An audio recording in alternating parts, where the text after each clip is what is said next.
I I need to show you the hypocrisy, the dishonesty, and the incompetent, the betrayal of our African leaders, focusing on the war that is going on in Congo. The reason why I say that is that we have seen the hypocrisy of our leaders, the incompetence of them when they are playing the blaming game.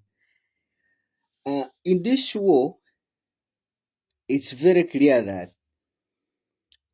this war starts, it has spent decades in Congo. It starts around 1994, which was during the Rwandan war. And from that is where that war of Congo started. But the reason where I see there the hypocrisy and dishonesty, even the president himself, Tshisekedi, he's not honest and is not clear about these cases. He's just mute about it. Today, the East African community called for a meeting. He never appeared, and the president of Burundi never appeared. And the biggest players in this war, the first is Rwanda, the Rwandan government, which is led by Paul Kagame. It is already accused of having rebel groups in Congo, including M23. The second player in that war is Uganda,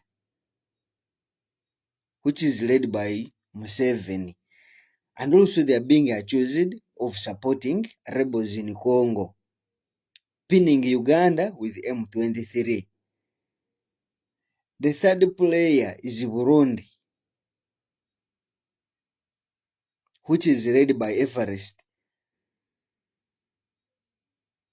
Also, it is also accused of having rebel groups that they are funding in DRC. The fourth group, the fourth player in that war is Angola, which is led by Joao Lourenço. So you find that all these people, they're just playing that and they are not clear about that. So you find that there is a way how these people are playing this thing. And when someone comes in who is trying to come and really focus to create peace in the area, they try to stand against that person. Right now, this is President Ramaphosa of South Africa. He made a tweet on his Twitter handle. There is just something, a phrase that I want to read about it, about this tweet that he made. His tweet stated that, fellow South Africans, following the recent intensification of fighting in Eastern Democratic Republic of Congo, this is where I want to read for a second that you can get my point in his tweet. The tweet was long, but I just want to get something from it. Say, the fighting is the result of escalation by the rebel group M23 and Rwanda Defense Forces, RDF, military engagements in armed forces of DRC and attacking peacemakers from the SEDAC mission in Democratic Republic of Congo. He is here expressing his sad news that they have lost 13 brave soldiers. 13 brave soldiers of South Africa has died in the war in Congo. That is the president of South Africa reporting. This is where I saw the hypocrisy of our leaders and the betrayal of our leaders in East Africa. Have Uganda made any report about the death? We have UPDF in Congo. under Operation Soldier. Has they ever made any report that they have lost anyone there? Should we say that Uganda, for them, the time they have spent in Congo, they have never lost anyone over there?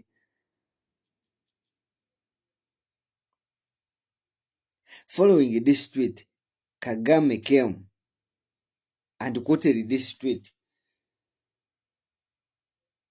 He's denying what Ramaphosa has tweeted. He's saying M23 and the Rwandan forces, they are not military groups. He's denying it. And in his tweet, it is also long, but I quoted, you can go there on his tweet, you will find it. I quoted also something which I want to read here. It says, if South Africa wants to contribute to peace solutions, that is well and good, but South Africa is in no position to take any role of peacemaker or mediator.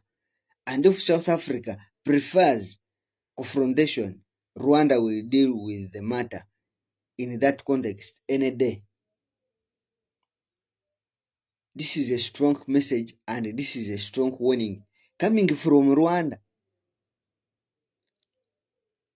This is Kagame claiming that his group that is coming from Rwanda, it is not a military group. But here is warning Rwanda, is warning South Africa, telling them that if they want to put any peace solution in Congo, any peaceful solution in Congo, they will not manage, and there is no space for it. And if they insist to be a peacemaker or being the mediator in this case, Rwanda will deal with it. What does that show you? It shows you that Rwanda is the one that is funding all the rebel groups which is there. And the media that you have in Africa, they also have kind of a side, the way they are sidelining with these rebels and the killing of Congolese. This is a hand of the Minister of Defense for Rwanda. He made this tweet claiming that the Rwanda Defense Forces have arrested and escorted 208 Romanian mercenaries who has been fighting alongside the army, the armed forces of DRC. So here I'm trying to portray you this picture, to bring it to you, to your mind, that even these people they claim that they have arrested, they are not mercenaries that they were hired. But because Rwanda, Kagame and Museveni, they have networks that they have made around the continent and outside. So they decide to get these people, bring them, plant them in the area, and at the end, they get them, they say, we have arrested them. That is the same thing, the same players that Museveni plays in Uganda. Brings of a group of people, when they are doing something, at the end, he tells you, we have arrested so and so. He claims to be a rebel commander, as what they have been doing. So that is the same thing that Rwanda is playing in Congo. Even the other soldiers who are putting on Congo army uniform, claiming that they have surrendered, those was not Congolese. The Congolese army never surrendered. But these people, they have been planted in the army of Congo. So showing that they want to be kind of discouraging the Congolese that they are on the defensive side, they have failed. So they bring these people, planting them in there, such that these ones, when they come out, the news spread that they have surrendered. Those are the ones who are all who are in favor of Rwanda and Uganda, the M23. They are the ones who are breaking this news. Here we have defeated, we have arrested this. Here we have taken over Goma. Yet the country, the state is still existing in the place. So it's high time for Africans to know that our leaders have betrayed us and are creating enmity between our neighboring countries. So it means even if something wrong happens to a Rwandese from Rwanda, will not be allowed to cross to Congo for asylum. And also Congolese will not go to Rwanda. Ask yourself, right now, Uganda halted the airport. That no Ugandan should go to Congo. What about the Ugandans who are in Congo? How are they going to come back?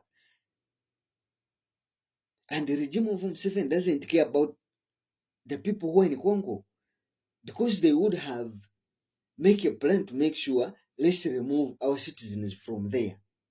But they don't care. Whether you die from there. They don't care. They're not bothered about it. So those are the people that we are living in. That's where I tell you, I started by giving you a picture that we are being betrayed by our leaders. And to show that also Moses has been claiming that they are going to arrest all the mercenaries who are in Congo, who are against their interests. How did he know that they are mercenaries? Because they knew they have planted those people there, and they will use it as their advantage to discourage the other one. They come in as they have arrested them. And when all the guys are clean, if it's a mercenary, the mercenary cannot look like these people that they have arrested. You can look at these pictures. You can tell they're just playing it around, trying to fool people.